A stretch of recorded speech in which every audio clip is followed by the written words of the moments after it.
अतुलित बलिधामं हेमशैलाभदेहं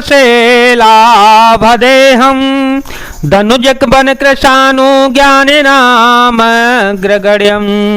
सकल गुण निधानं वानराणामधीशं रघुपति प्रिय भक्तं बात जातं नमामि।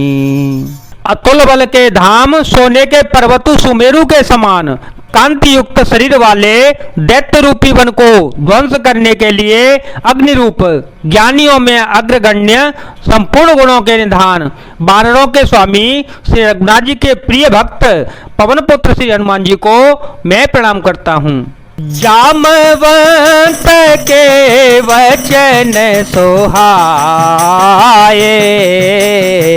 सुन हनुमंत हृदय ते भाए। तब लगी मोहि परखे हो तुम भाए, सहि दुख कंद मूल फल खाए। जब लगी आवो से तहीं देखी, होए काजो मोए हर सविशेषे। यह कहे नाए सबहि कहो माथा, चले ओ हर से धरे रघुनाथा। सिंधु तीर एक भोदर सौंदर, सिंधु तीर एक भोदर सौंदर। कौतुक छूद चढ़े ताओ पर, बार बार रघुबीर संभारे। तरखे ओ पवन तनय बल भारे। यह गिरि चरण दे हनुमंता, चले ओ सोगा पाताल तोरंता। जिमिय मोघर गोपते करबाना, जिमिय मोघर गोपते करबाना। यही भाते चले ओ हनुमाना, जलने धीर गोपते दोत बेचारे।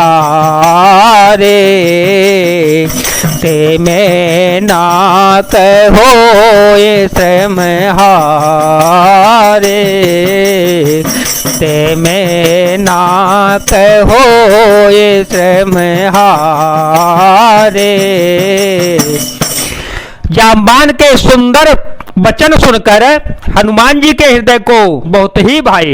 वे बोले, हे भाई, तुम लोग दुख सहकर कंदमूल फल खाकर तब तक मेरी राह देखना, जब तक मैं सीता जी को देखकर लौट के ना जाऊं। काम अवश्य होगा, क्योंकि मुझे बहुत ही हर्ष हो रहा है। यह कहकर सबको मस्तक नवाकर तथा हृदय में श्री रघुनाथ जी को धारण करके हनुमान जी हर्षित होकर चल पड़े। समुद्र के तीर पर एक सुंदर पर्वत था। हनुमान जी खेल से ही अनायास ही उस पर कूद कर जा चढ़े और बार बार श्री हनुमान जी का, रघुवीर जी का स्मरण करके अत्यंत बलवान हनुमान जी उस पर से बड़े वेग से उछले।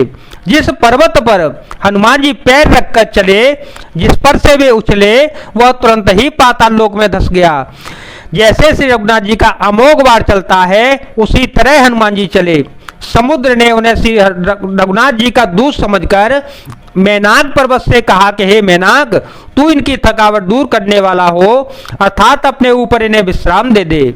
हनुमान ते परसा कर पुण्य कीन प्रणाम।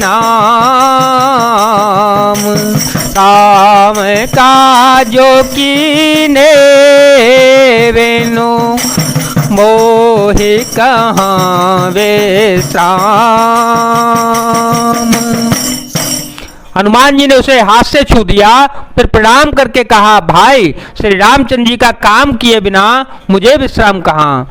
जात पवन सोत देव देखा, जाने कहूँ बल बुद्धि विशेषा, सुरसा नाम यहिन के माता, पटई आई कही ते बाता, आजू सुर मोहि दीन यारा, सुनत वचन कह पवन कुमारा, राम का जो करे फिर में आवो, सीता कहे सुधि पे बोए सुनाओ, तब तब बदन पे ठेऊ आए, सत्य कहूँ मोहि जान दे माई, कवने ओ जतन दे नहीं जाना, ग्रस से न मोहि कहे ओ हनुमाना। देवताओं ने पवन पुत्र हनुमान जी को जाते हुए देखा। उनकी विशेष बल बुद्धि को जानने के लिए, परीक्षार्थ करने के लिए उन्होंने सुरसा नाम की सर्पों की माता को भेजा।